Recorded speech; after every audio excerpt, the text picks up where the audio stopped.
If somebody had asked us 4 years ago, or told us that Julian and Myrtle would be speaking at a Crime Stoppers International Conference, we would never have believed. Hi, my name is Myrtle Clark, and I'm the Managing Director of Fields of Green for All, South Africa's first cannabis legalization non-profit company. Hello there, my name is Julian Stoggs, and I'm the Director of Social Activism at Fields of Green for All, based in Johannesburg, South Africa. You may recognise that logo. 4 years ago, we became the DACA couple. We, in the eyes of the law, are criminals.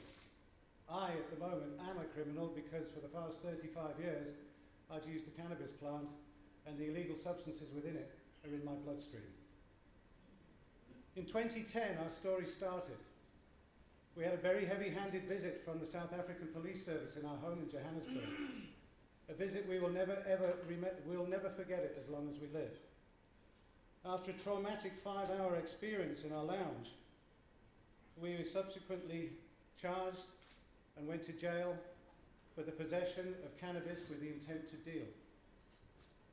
We realised very soon that we had 3 choices. One of them, pay the bribe and make the docket go away, which is all too simple in South Africa, ladies and gentlemen, I'm afraid to say. Or we could plead guilty and we'd get a bribe, and we'd get a suspended sentence. We travel a lot, we're professional people. If we had a suspended sentence, we don't get a visa. If we sign the form to get a job and it says, have you got a felony? We'd have to say yes, we don't get the job. Third thing we could have done, and the third thing we did do, was contest the outdated South African cannabis laws. So during the last 4 years, we've been preparing our case, and it will be held in the North Gauteng High Court during the next year. We've been amazingly supported by Schindler's Attorneys of Johannesburg and our advocate, Advocate Robin Strachan Ford. The apex of our challenge is our human rights. I don't know, ladies and gentlemen, whether you've ever had the police knocking down your door at 2 o'clock in the morning. We still get flashbacks. It is our right to privacy, it is our human right to use this plant. We're not harming anybody, we're not harming ourselves. If there's no victim, how can there be a crime? As our logo points out, we don't consider ourselves criminals, and neither do the other estimated 20 million cannabis users in South Africa. We're not here to tell you about how brilliant this plant is, because that would take all week. What we're here to tell you about is the harms of the prohibition of cannabis in South African society. After 100 years of prohibition, these policies, they've failed. It doesn't take long to realise how ineffectual these policies have been, because more people than ever before are using more recreational substances than ever before. You see, the rationale is, if we get rid of all of these things, then nobody will do it. If we get rid of DACA off the streets, nobody will use it. So-called dealers run the trade. They supply a demand. You arrest a dealer, there's another one over here to take the place because it's such a lucrative business. The risks of dealing inflate the price. The scarcity of DACA inflates the price. The more the price inflates, the more automatic weapons are in the building. 50 years ago, DACA was almost worthless. Because it's so sensationalised now, you've got automatic weapons on the streets of Cape Town controlling the market. It costs a fortune to buy DACA on the street now, and it's because of prohibition. The only way to tackle a black market, in our view, is to make the product almost worthless. Regulate the market, and you know exactly who will be dealing the market. So just to have a little look around the world, Uruguay took the bold step of legalizing cannabis across the board, and their new policies will go into effect early next year. With their system, cannabis is sold at $1 per gram. Ladies and gentlemen, cannabis can cost anything up to 200 Rand a gram down the road right here in Cape Town. 200 Rand a gram for a little piece of DACA. Uruguay are going to the government is going to grow the cannabis in army bases, apparently, and they're going to sell it to the people at $1 a gram. You can imagine that the black market wouldn't like that very much. On the other end of the scale, in Colorado, one of the US states that has fully legalized cannabis, the sale of cannabis is very heavily taxed. This is very good for the state revenue services, but there's so much tax on it that the product is still more favorable to buy from the street. Much the same as illegal cigarettes in this country. You make them too expensive, tax them too much, and it goes on the underground. So here we have two legalization models on either spectrum of the scale. We've got Uruguay at $1 a gram. We've got Colorado very heavily taxing it, so it's really expensive. So here in South Africa, we really need to have this conversation because I'm sure that we can find a middle ground. Somewhere in between the two extremes, we can find a uniquely South African solution. Policing is about allocating time and resources. Everybody in this audience knows that. Time and resources are scarce. My mind goes back to the night that we were arrested. When we got to our local police station, we were interviewed by two senior policemen. Julian was taken into one room and I was taken into another room. The policeman sat me down and he said to me, "Stop wasting my time." He was very angry with me. He said, "I don't care about Dacha." He pointed to a file this thick on his desk. He said, "That's a serial rapist." I don't know if any of you heard about the Mildersdrift serial rapist. It was going on for 2 to 3 years. He said, "I'm not interested in your Dacha. I'm interested in people who hurt other people." Enforcement of Dacha policy is taking up too much time and resources, but the most harmful aspect of all is that cannabis users in South Africa hate the police. And I use that word advisedly. It's not a very nice word. Dacha smokers in South Africa hate the police. And that, to me, in my heart, is a tragedy. It's a very big tragedy. We can't have our people of South Africa hating the police. We need the police. We like our police. We get on very well with our local station. They know us. Of course, now we've been cannabis activists for 4 years. They know us very well. But we can't convince all of our thousands of supporters that the police are all nice people and they're just doing their work. When you're walking down the street and you suddenly get a stop and frisk and you end up with a 14-year suspended sentence for 2 grams of Dacha. It doesn't endear you to the public, Mr. and Mrs. Policeman. It really doesn't. And this really bothers us. We need to have a good relationship between the people and the police, and cannabis prohibition is undermining this relationship. You may remember last year President Zuma went to Eldorado Park outside Johannesburg and talked about cracking down on drugs. And at that point, Drug Watch started a blitz in Gauteng. And in 3 months, 23,000 recreational substance users were arrested. When you look at the statistics, fully 99% of them were low-level cannabis users. The Anti-Drug Alliance in Johannesburg extrapolated the cost to the state for those arrests.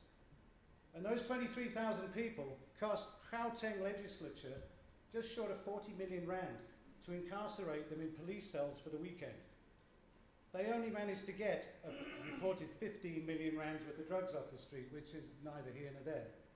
If we extrapolate those figures even further, and we list how much it costs to have an investigating officer, how much a cell costs, how much the fingerprints take, and everything else that goes on, we have worked out that if there was a national arrest rate of 7%, which we believe that is the case, then the figure to incarcerate 2,070 low-level drug users cost 240 odd million rand. That is 3 months in one province. It's out of control, ladies and gentlemen.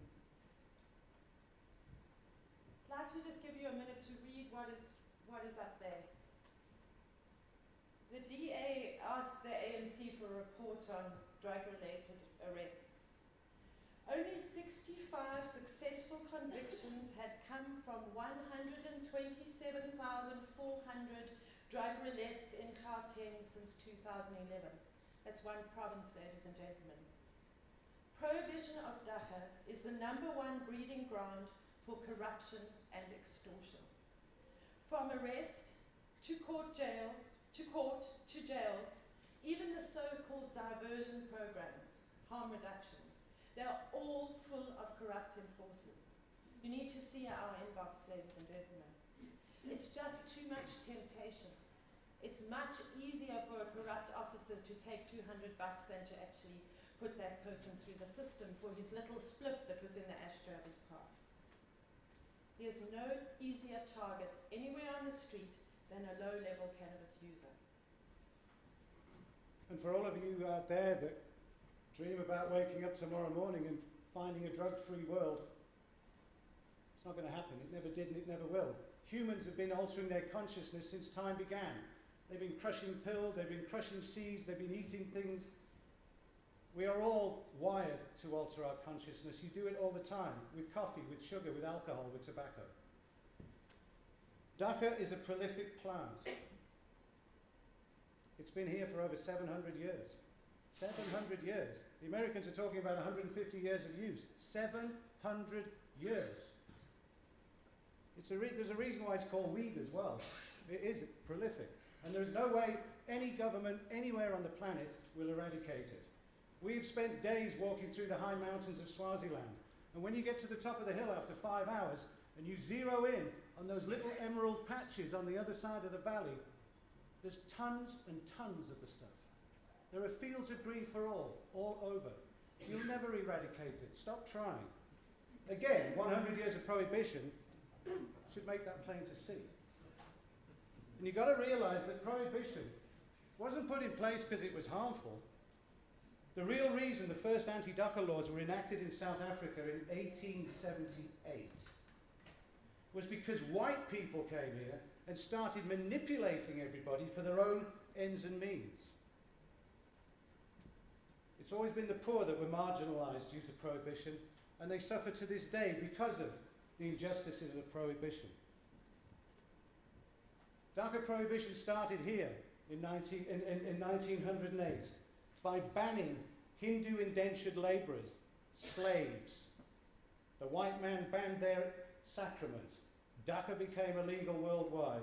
That was 1908. It's 2014, ladies and gentlemen. The same laws are still in place.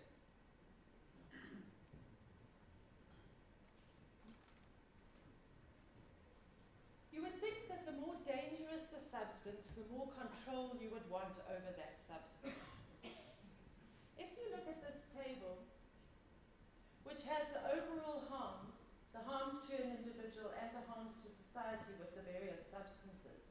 And this, by the way, is from Professor David Nutt, who's a world leader he's an expert in drugs harms. He's from the UK. There's no relationship between drug classification and harm. Worldwide drug laws concerning cannabis are not based on scientific evidence, so they are unjust when you apply them, because they don't appropriately penalize the harms of the drug.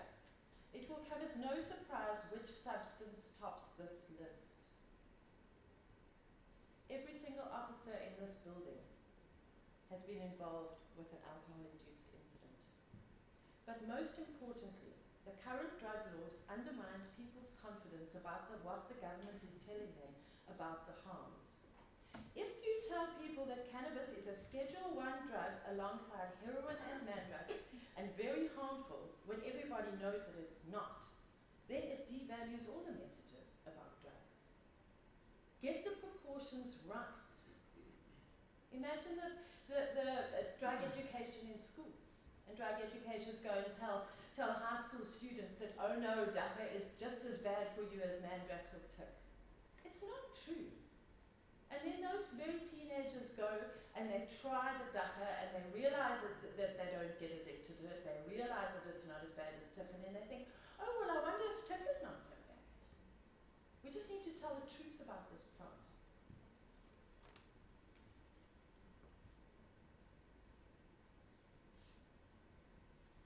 Yeah. Reports of Dhaka busts and seizures and drug hauls. It just reflects the amount of manpower that is being spent on what is perceived as this scourge when it isn't. Thousands of police officers around the country are wasting taxpayers' money and lining up with flak jackets on with a benign sack of dacha. It's not that dangerous, ladies and gentlemen. There are people out there that hurt people. What are these about? I don't see a single story here about Niobe. I don't see any rapists. I don't see any child traffickers. All I see is bags of benign plant matter. And thousands of man-hours are spent on trying to eradicate this problem. On social media, it's as if the police, well, it's as if that's all the police do on social media. The successes of Drug Watch is snitch on your neighbour for dacha. And judging by the amount of posts on social media, it's not even detective work. It's all tip-offs. These pictures were compiled from our Twitter feed over a 30-day period. It seems to us that there's just too much manpower allocated to dacha, and in our view, excuse me, it's setting the police up for criticism. And it's not just dacha users, it's people who don't use dacha are criticising the waste of manpower. Why aren't you tackling the people that hurt people? Do you actually know how much medicine there is in this photograph? Have you any idea how many people's cancers could be healed from the amount of dacha in those sacks? These kind of pictures have abated of late, and we'd like to think that we had something to do with it, because we complain vociferously about it, because it makes you look silly. It's naive to think that legalization is the panacea or the silver bullet for the perceived problems created by cannabis use. But it could be the silver bullet for the problems built in with prohibition. If you think criminalization has a deterrent effect, it does not. And there's no evidence for it. That by banning dacha, you're going to stop people from using dacha. It's not going to happen. Drug use didn't increase in the Netherlands or Portugal, countries that have both decriminalized cannabis. If you compare Holland's 18% youth rate of cannabis use to the American youth rate of 44% for cannabis consumption, we think it's plain to see. If you take away the forbidden fruit, those misfits, those rogues, those rascals, those naughty kids, the rebels at school, who are into smoking joints just to piss their parents off, they're not going to do it. After 10 years of complete decriminalization of drugs in Portugal, addiction rates to harmful drugs have decreased over 50%. It's been 10 years in Portugal, and I'm sure everybody in this room has heard about the Portuguese model. And problem drug users are health subjects. They're not prison inmates. There's no point in putting a drug addict in jail. Incidentally, when the Swiss government decided to offer maintenance heroin doses to registered users, their housebreaking incidents dropped by 50%. Many of you think that the legalization of dacha will just mean a free-for-all. But we'd like to suggest that's really, really silly, because that's exactly what we have now. It is a free-for-all. Legalized regulation creates laws and controls. It enforces age restrictions, product quality. Quality controls are much the same as alcohol and tobacco that we live with in our lives at the moment. Substances that create far greater socio-economic harms than the dacha plant ever will. Legal regulation doesn't mean being soft on crime. It's exactly the opposite. It's tough on crime, because it's the criminals that are being fueled by prohibition. Take the prohibition away, what are they going to do? And prohibition, of course, has proved time and again to be incredibly ineffective at stopping young people from getting hold of it. It's easier to get dacha downtown than it is to get a bottle of brandy, I assure you. If you get a criminal record, we've just dealt with a problem in Cape Town 2 weeks ago in the Plum State Magistrates Court. There's a 21-year-old man. He had a joint in a roadblock in his ashtray. It weighed 0.6 of a gram. He was ill-equipped to deal with what happened next, because we believe it costs upwards of 20,000 rand to clear your name in a court. It'll take long. He got a 15-year suspended sentence for 0.6 of a gram. Do you think that's right? Does anybody in this room, could you look at yourself shaving in the morning and go, yeah, that's right, no, I believe that. Look at yourself in the mirror. Look in your heart. It's not right. That's what you've got to do. Drugs, including dacha, they all have their dangers. That's why they need to be controlled. Standardize them. We want quality control, warnings on the pack, educate people properly. Why is legal regulation thought of as such a radical thing? It's in our lives all the time. It's prohibition that's the radical thing.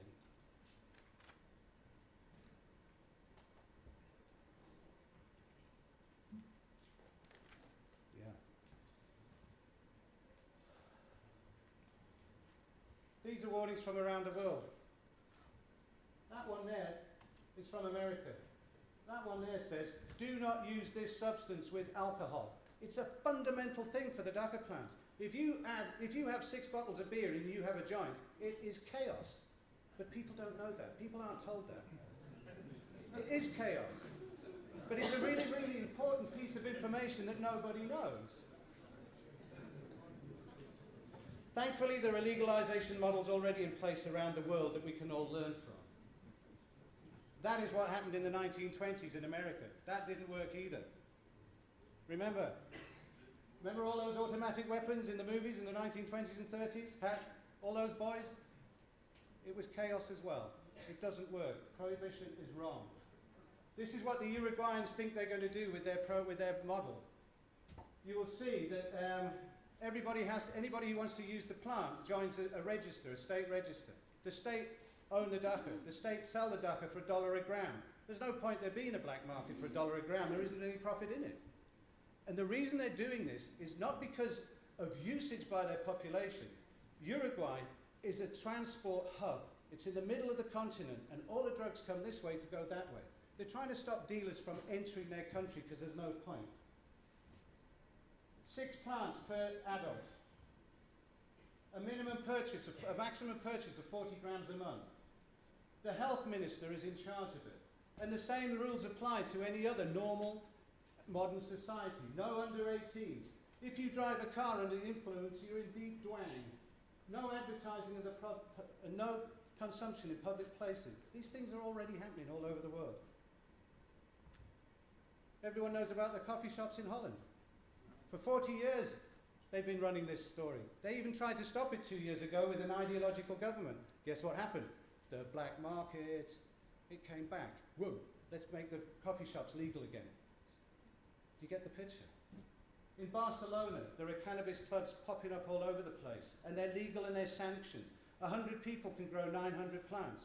They don't leave the building. Money doesn't change hands. And people like us can find some safety in the fact that we can go to a building and talk to our friends using the cannabis plant. Guys, you have to finish because time's really up. Yeah. 20 minutes on this subject is within just... 18 minutes in. We tried our best to get it down to 20 minutes. Okay, Can I just finish? yeah, Thanks. sure. You know, we're not the enemies, but sometimes we feel like it. We've been honored to be asked to speak here at such an esteemed event.